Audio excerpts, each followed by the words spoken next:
Hello students, आपका स्वागत है इस नए वीडियो में। आज स्टूडेंट्स हम बताएंगे स्वप्रेरण एवं स्वप्रेरण गुणांक अथवा स्वप्रेरकत्व। चित्र स्टूडेंट्स बने हैं। सबसे पहले ध्यान रखना, इसमें कुछ हम बेसिक थ्योरी आपको समझाते हैं। सबसे पहले डिफिनेशन आपको बताते हैं स्वप्रेरण की, फिर स्वप्रेरण गुणांक आपको विधिवत हम बताएंगे।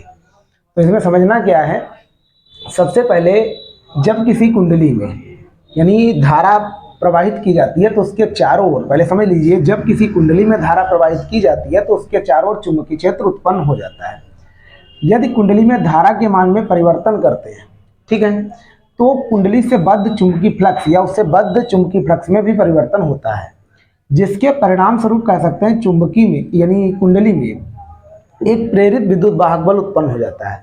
इस प्रेरित विद्युत वाहक बल के कारण यानी कह सकते हैं कुंडली में प्रेरित धारा भी बहने लगती है, ऐसा हम कह सकते हैं। ठीक है, तब यहाँ पर कंडीशन क्या है, अब इसमें देखो प्रेरित धारा ये मुख्य धारा है। पहली कंडीशन, पहला चित्र आप लोग देख सकते हो, ये रियोस्टेट लगा हुआ है। ठीक है, रियोस्टेट जिसे कहा जाता है धारा नियंत्रक।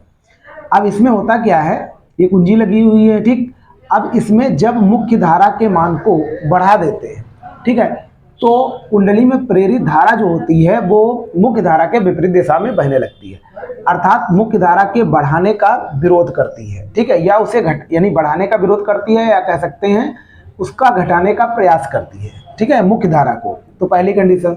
दूसरी कंडीशन ये है, यदि मुख्य धारा के मान को हम घटाते हैं, ठीक है, तो क्या होता है, तो प्रेरित धारा मुख्य धारा की दिशा में ही बहने लगती है। तब उस कंडीशन में ये प्रेरित धारा क्या करती है, मुख्य धारा के मान को यानी घटाने का विरोध करती है, अर्थात कह सकते हैं इसको बढ़ाने का प्रयास करती है। दो कंडीशन है, ये पहला चित्र है, ये दूसरा चित्र है। यही स्टूडेंट्स की थ्योरी बेसिक हो गई जो आपको हमने बता दी। अब बात करते हैं स्टूडेंट्स स्वप्रेरण की।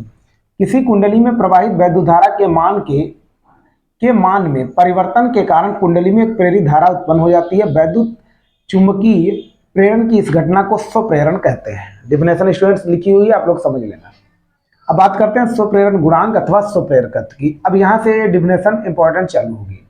माना किसी कुंडली में तार के n फेरे हैं तथा कुंडली में I वैद्युत धारा प्रवाहित करने पर उसके प्रत्येक फेरे से बद्ध चुंबकीय फ्लक्स φb है। तो कुंडली में फ्लक्स ग्रंथिकाओं की संख्या n φb होगी, जो कुंडली में प्रवाहित वैद्युत धारा I के अनुक्रमानुपाती होगी।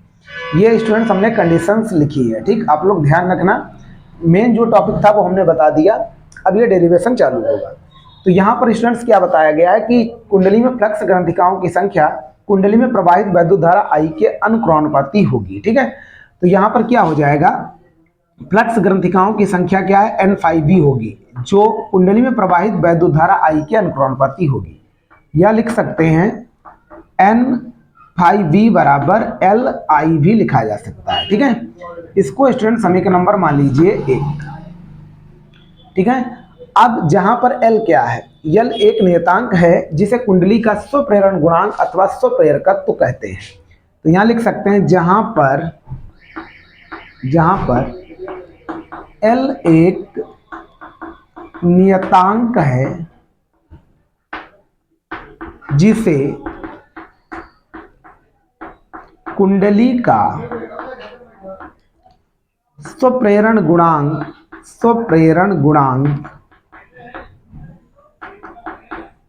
अथवा स्वप्रेरकत्व कहते हैं। ठीक है, इतना भी स्टूडेंट्स आप लोग लिख सकते हो। अब यहाँ पर समीकरण 1 से यदि हम L का मान निकालें, इसलिए तो L बराबर स्टूडेंट्स कितना आएगा, L बराबर लिख सकते हैं n φb अपॉन I आ जाएगा। ठीक है, आप लोग देख सकते हो, यानी ये हमने I बटे में ले आए।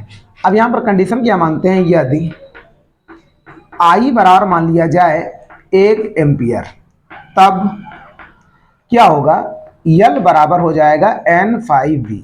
ठीक है, अब यहाँ पर परिभाषा निकलेगी, अतः कुंडली का स्वप्रेरण गुणांक अथवा स्वप्रेरकत्व कुंडली में यानी चुंबकीय फ्लक्स ग्रंथिकाओं की संख्या के बराबर होता है जब कुंडली में 1 एम्पियर की धारा प्रवाहित हो रही हो।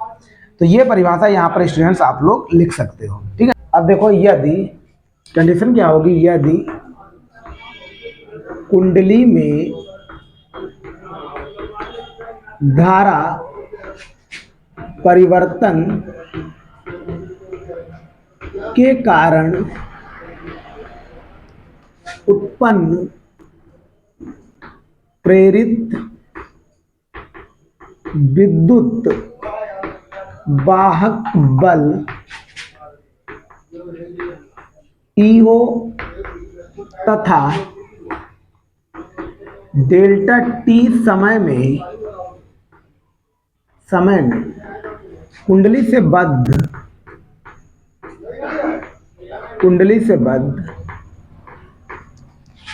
चुंबकीय फ्लक्स फाई बी हो, तब उस कुंडली में प्रेरित विद्युत वाहक बल, तब उस कुंडली में प्रेरित विद्युत वाहक बल क्या स्टूडेंट्स हो जाएगा, E बराबर minus N delta phi B upon delta T आ जाएगा। ठीक है, अब यहां पर इसको देखो किस हिसाब से लिखते हैं, माइनस एन ऐसे लिख सकते हैं इसको, एन फाई बी स्टूडेंट लिखा जा सकता है, अपॉन डेल्टा टी हमने लिख लिया। अब यहां पर देखिए, चूंकि एन फाई बी बराबर यहां पर लिख सकते हैं एल आई, यहां से, ठीक है, इसको समीकरण नंबर आप स्टूडेंट 1 मान सकते हो, यानी एन फाई बी की जगह पर एल आई आ जाएगा। तो यहां लिखेंगे समीकरण 1 से, इधर ई चल रहा है, ई बराबर आ जाएगा माइनस डेल्टा, यहां पर स्टूडेंट हम लिख लेंगे, यानी एन फाई बी की जगह पर एल आई लिखा जा सकता है, L I upon delta T. ठीक है, या हम इसको लिख सकते हैं ई बराबर, फिर हम डेल्टा अंदर लिख देंगे एल डेल्टा आई, ठीक, अपॉन डेल्टा टी, ऐसे भी स्टूडेंट लिखा जा सकता है। इस हिसाब से स्टूडेंट्स हमने लिख लिया, मतलब एल फिर हमने बाहर निकाल लिया, तो एल डेल्टा आई अपॉन डेल्टा टी, जहां पर डेल्टा आई अपॉन डेल्टा टी क्या है, धारा परिवर्तन की दर है। ठीक है, तो यहां पर अब कंडीशन क्या बना लेंगे, ये हमारा सूत्र यहां से बन जाएगा। अब यहाँ पर हम लिखना चाहें तो यल का स्टूडेंट्स हम मान निकाल सकते हैं, तो यल बराबर किसके आ जाएगा, तो यल बराबर हम स्टूडेंट लिख सकते हैं माइनस ई लिख लिया हमने, ये माइनस इधर हमने दे दिया, ठीक, ये बटे में आ जाएगा डेल्टा आई अपॉन डेल्टा टी, इस हिसाब से हम लिख सकते हैं स्टूडेंट्स। मतलब किया क्या है, यहाँ पर यल हमने रोका, माइनस इधर भेज दिया, ये बटे में आ जाएगा। ठीक है, यल बराबर माइनस ई डेल्टा आई अपॉन डेल्टा टी। मात्रक की बात करें तो इसका मात्रक हेनरी होता है, स्वप्रेरण गुणांक का। यदि हम मात्रक की बात करें तो इसका मात्रक हेनरी होता है। अब स्टूडेंट ध्यान रखना, जहां पर डेल्टा आई अपॉन डेल्टा टी क्या धारा परिवर्तन की दर है, तो यहां पर लिख देते हैं, जहां पर डेल्टा आई अपॉन डेल्टा टी कुंडली में धारा परिवर्तन की दर है, यानी धारा परिवर्तन की दर है, ये स्टूडेंट्स हमने लिख लिया। अब यहां पर ध्यान रखना, यदि डेल्टा आई अपॉन डेल्टा टी बराबर 1 एम्पियर प्रति सेकेंड मान लिया जाए, ठीक, तब संख्यात्मक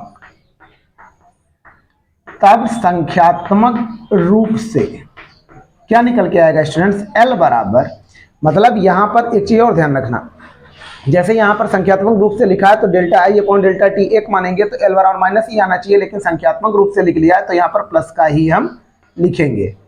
ठीक है, और यहां पर स्टूडेंट एक चीज और बता दें, जहां पर ऋणात्मक चिन्ह यह प्रदर्शित करता है कि कुंडली में प्रेरित विद्युत वाहक बल की दिशा सदैव ऐसी होती है कि यह प्रेरित धारा का सदैव विरोध करता है। ठीक है, तो ये स्टूडेंट ध्यान रखना, ये ऋणात्मक चिन्ह का यही अर्थ होता है कि कुंडली में यानी जो प्रेरित विद्युत वाहक बल है उसकी दिशा ऐसी होती है कि यह सदैव यानी प्रेरित धारा का विरोध करता है, ये स्टूडेंट ध्यान रखना।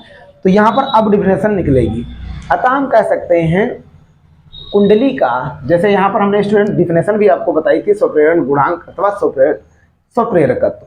अतः कुंडली का स्वप्रेरण गुणांक अथवा स्वप्रेरकत्व यानी कुंडली में प्रेरित विद्युत वाहक बल के बराबर होता है, या प्रेरित विद्युत वाहक बल के संख्यात्मक मान के बराबर होता है।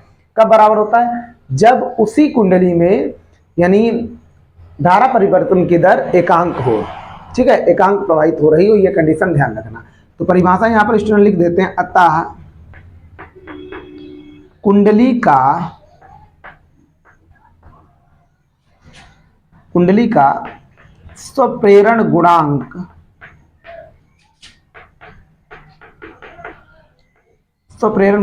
अथवा स्वप्रेरकत्व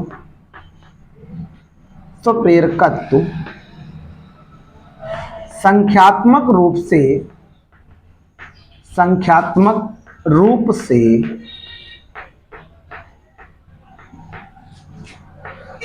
प्रेरित विद्युत वाहक बल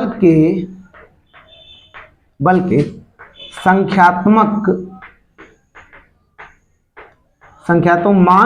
होता है, जबकि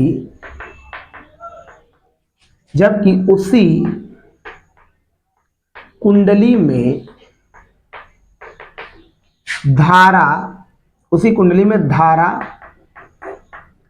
परिवर्तन की दर एकांक हो। ये स्टूडेंट्स आप लोग ध्यान रखोगे, ये मेन परिभाषा यहां पर हो गई।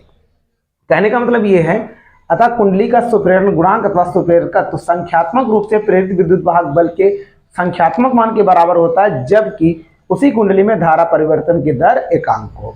ये स्टूडेंट ध्यान रखना, ये मेन यहाँ पर सूत्र सहित हमने आपको बता दिया। आप लोग स्टूडेंट फिर से देख लीजिएगा। पहली कंडीशन, ये कुंडलियां हमने बनाई हैं, ठीक है, तो इसमें कंडीशन क्या है, रियोस्टेट लगा हुआ है, ये कुंजी है। तो इसमें पहले ध्यान रखना है, जब किसी कुंडली में धारा प्रवाहित की जाती है, ठीक है, तो उसमें चुंबकीय क्षेत्र उत्पन्न हो जाता है। फिर धारा के मान में यदि परिवर्तन करते हैं तो कुंडली से बद्ध चुंबकीय फ्लक्स में भी परिवर्तन होता है। तो कंडीशन ये है, यदि मुख्य धारा के मान में परिवर्तन करते हैं तो प्रेरित धारा मुख्य धारा के विपरीत दिशा में प्रवाहित होने लगती है, जो मुख्य धारा के बढ़ने का विरोध करती है, अर्थात उसे घटाने का प्रयास करती है। दूसरी कंडीशन, यदि मुख्य धारा के मान को हम घटाएंगे तो प्रेरित धारा उसी दिशा में बहने लगेगी जो मुख्य धारा के मान को बढ़ाने का प्रयास करेगी, अर्थात घटाने का विरोध करेगी। यह कंडीशन हो गई। परिभाषा है, किसी कुंडली में प्रवाहित वैद्युत धारा के मान में परिवर्तन के कारण कुंडली में प्रेरित धारा उत्पन्न हो जाती है। विद्युत चुंबकीय प्रेरण की इस घटना को स्वप्रेरण कहते हैं। स्वप्रेरण गुणांक आपके सामने डेफिनेशन लिखी हुई है। क्या लिखी हुई है कि जो पहली कंडीशन, ये फ्लक्स ग्रंथिकाओं की संख्या कुंडली में प्रवाहित वैद्युत धारा I के अनुक्रमानुपाती होती है, N5V और LI, जहां पर L एक नियतांक है जिसे कुंडली का स्वप्रेरण गुणांक अथवा स्वप्रेरकत्व कहते हैं। L बराबर N5V अपॉन I आ गया। यदि I बराबर 1 एम्पियर तो L बराबर N5V। तो यहाँ से परिभाषा निकल सकती है, अतः कुंडली का स्वप्रेरण गुणांक अथवा स्वप्रेरकत्व कुंडली की फ्लक्स ग्रंथिकाओं की संख्या के बराबर होता है जब कुंडली में एकांक धारा प्रवाहित हो रही हो। फिर एक कंडीशन मानी है कि विद्युत वाहक बल E हो, डेल्टा T समय अंतराल में कुंडली से बद्ध चुंबकीय फ्लक्स IV हो, तो कुंडली में प्रेरित विद्युत वाहक बल E बराबर -N delta ∅V upon delta T। हल करने के बाद यहाँ पर संख्यात्मक रूप से L बराबर E मिला, अतः कुंडली का स्वप्रेरण गुणांक अथवा स्वप्रेरकत्व तो संख्यात्मक रूप से प्रेरित विद्युत वाहक बल के संख्यात्मक मान के बराबर होता है, जबकि उसी कुंडली में धारा परिवर्तन की दर एकांक हो। ठीक है, धारा परिवर्तन की दर एकांक होने पर ये विद्युत वाहक बल के ही बराबर हो जाता है। इसके मात्रक की बात करें तो स्टूडेंट इसका मात्रक हेनरी होता है। इस प्रकार से स्टूडेंट स्वप्रेरण एवं स्वप्रेरण गुणांक की परिभाषा हो गई। आशा करते हैं आपको स्टूडेंट ये परिभाषाएं समझ में आई होंगी। यदि वीडियो अच्छा लगा तो प्लीज हमारे चैनल को सब्सक्राइब कर लीजिएगा। Thanks for watching.